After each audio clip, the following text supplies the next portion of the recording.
ঘরে একদম পারফেক্ট পদ্ধতিতে নান রুটি তৈরি করতে চান তাহলে এই রেসিপিটা আপনার জন্য। আজকে আপনাদের সাথে শেয়ার করব প্রেশার কুকারে কিভাবে ঘরে খুব সহজে দোকানের মতো নান রুটি তৈরি করা যায় সেই রেসিপি। আশা করি রেসিপি ভালো লাগবে। বিসমিল্লাহির রহমানির রহিম। আসসালামু আলাইকুম। আশা করি যে যেখানে আছেন আল্লাহ তাআলার অশেষ রহমতে অনেক অনেক ভালো আছেন। আজকের এই রেসিপিটা অনেক অনেক সহজ হতে চলেছে আর ঘরে কিন্তু খুব সহজে যে কেউ তৈরি করতে পারবেন। পুরো ভিডিওটার সাথেই থাকবেন। প্রথমেই নিয়ে নিলাম একটা বাটির মধ্যে ময়দা। এখানে আমি 3 কাপ পরিমাণে ময়দা ব্যবহার করেছি।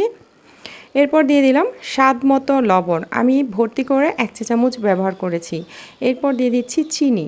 এখানে নান রুটিটা একটু মিষ্টি মিষ্টি খেতে পছন্দ করলে এখানে 6 টেবিল চামচ চিনি ব্যবহার করবেন। তো আমি এখানে 5 টেবিল চামচ চিনি ব্যবহার করেছি। এরপর হচ্ছে ইস্ট দিয়ে দিলাম।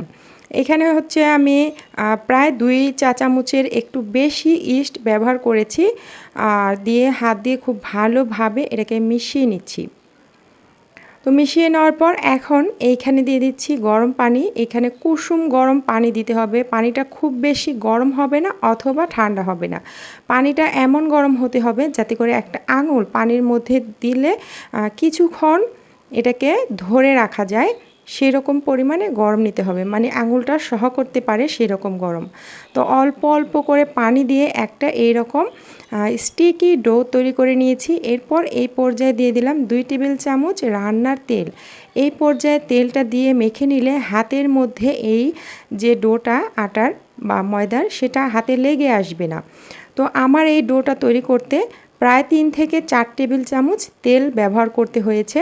তো এটাকে খুব ভালোভাবে মেখে নিয়েছি, একদম সফট করে মেখে নিয়েছি। এরপর উপরে একটু তেল দিয়ে দিলাম যাতে করে উপরটা ড্রাই না হয়ে যায়। এখন ঢেকে রেখে দিব 1 ঘন্টার জন্য একটু গরম জায়গায়। তো 1 ঘন্টা পর ফিরে এসেছি আর দেখতেই পারছেন মাশাআল্লাহ কতটা ফুলে উঠেছে, মানে ফুলে একদম বাটিটা ভর্তি হয়ে গেছে। এখন হাতের মধ্যে একটুখানি ময়দা নিয়ে এটাকে আমি হাত দিয়ে খুব ভালোভাবে বাতাসটাকে বের করে দিয়েছি। এখন হাত দিয়ে খুব ভালোভাবে মথে নিতে হবে।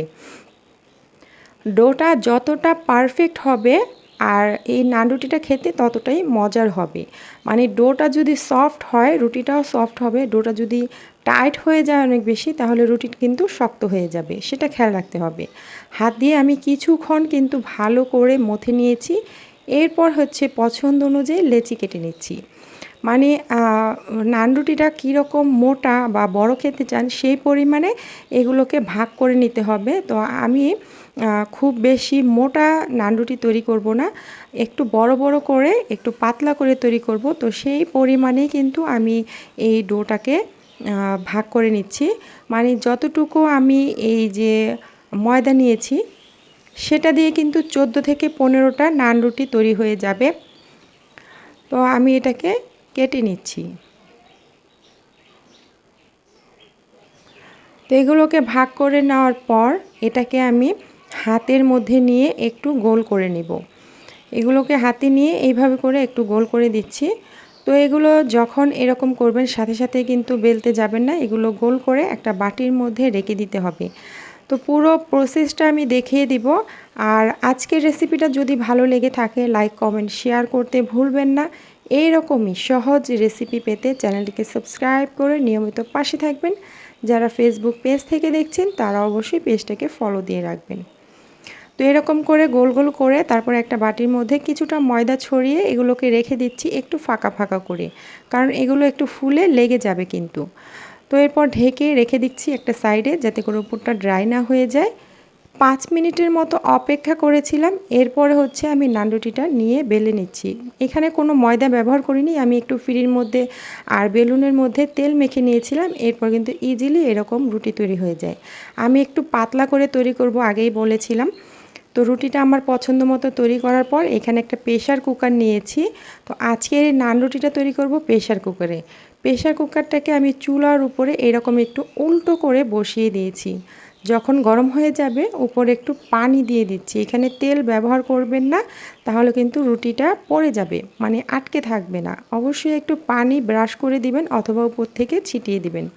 এরপর রুটিটাকে দিয়ে দিয়েছি এর উপরে, দিয়ে কয়েক মিনিট মানে কয়েক সেকেন্ড অপেক্ষা করব। যখন দেখা যাবে রুটিটা একটু ফুলে ফুলে উঠেছে তখন এই যে প্রেশার কুকারের হ্যান্ডেলটা ধরে এরকমভাবে একটু চুলার মধ্যে সেঁকে নেব। তো আপনারা ভিডিওটা দেখেই বুঝতে পারছেন নিশ্চয়ই। এভাবে করে একটু আগুনের উপরে ধরলেই কিন্তু উপরটা সুন্দরভাবে ভাজা হয়ে যাবে। দেখতে পাচ্ছেন মাশাআল্লাহ রুটিটা কিন্তু একদম হয়ে গেছে। উল্টো পিঠটা কত সুন্দর হয়েছে। তো এটা আমি নামিয়ে নিচ্ছি আর এইভাবে করে সবগুলো রুটি তৈরি করতে পারেন। আরও একটা রুটি আমি দেখাচ্ছি। এই রুটিগুলো যারা একটু মোটা খেতে পছন্দ করেন তারা রুটিটাকে একটু মোটা করে তৈরি করবেন, তাহলে কিন্তু নান রুটিগুলো একটু মোটা মোটা হবে। তো আমার বাচ্চারা একটু পাতলা রুটি খেতে পছন্দ করে, তাই আমি রুটিটাকে এরকম একটু পাতলা করে বড় করে বেলে নিয়েছি। এখন এই রুটিটার উপরে দিয়ে দিচ্ছি কিছু কালো জিরা, এখন দিয়ে দিব কিছু ধনিয়া পাতা কুচি। তো এগুলো দিলে একটু মানে রুটির ফ্লেভারটা ভালো আসে। তো আপনারা চাইলে দিতেও পারেন, নাও দিতে পারেন। তো দিয়ে একটু বেলুন দিয়ে এরকম একটু বেলে দিলে একটু বসে যায়, পড়ে যাবে না।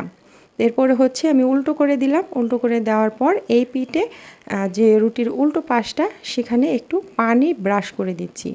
একটু পানি দিয়ে দিলে দেখা যায় রুটিটা যখন আমরা প্রেশার কুকারে সেঁকে নিব, উল্টো করব, প্রেশার কুকার থেকে খুলে পড়ে যাবে না।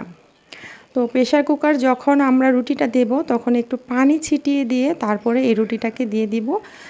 কিছুক্ষণের মধ্যেই কিন্তু রুটিটা সুন্দরভাবে ফুলে উঠে। এরপর এইভাবে করে উল্টো করে ধরে তারপরে হচ্ছে আগুনের উপরে একটু সেঁকে নিলেই কিন্তু একদম পারফেক্টভাবে হয়ে যায়। একটু ঘুরিয়ে ঘুরিয়ে ধরে নিতে হবে। তো এইভাবে তৈরি করলে একদম দোকানের মতো যে নান রুটি বা তন্দুর রুটি সেরকম হয়। তো আমি এর আগে অনেকগুলো ভিডিও শেয়ার করেছি। এটা সবচেয়ে সহজ। হাঁড়ির তলায় কিভাবে তৈরি করতে হয় সেটাও কিন্তু দেখিয়েছি। তবে হাঁড়িটা ধরে উল্টো করে সেঁকে নিতে একটু হাতে ছ্যাঁকা লাগতে পারে। তো এই প্রেশার কুকারে তৈরি করলে কিন্তু একদমই সেটার ভয় থাকে না। তো আর এটা অনেক সুন্দর হয়, রুটিগুলো একদম সফট হয়। তো বাসায় ট্রাই করে দেখতে পারেন যাদের প্রেশার কুকার আছে। আর যাদের নেই তারা কিন্তু নর্মাল যে ভাতের হাঁড়িটাকে উল্টো করে এইভাবে হাঁড়ির তলায় এই রুটিগুলো তৈরি করতে পারেন, সেটা কিন্তু একদম এরকম পারফেক্ট হবে। তো এইভাবে করে আমি সবগুলো রুটি কিন্তু তৈরি করে নিচ্ছি।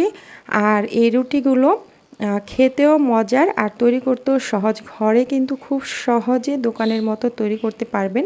এই রুটিগুলো কিনে আনার জন্য বাইরে যেতে হবে না।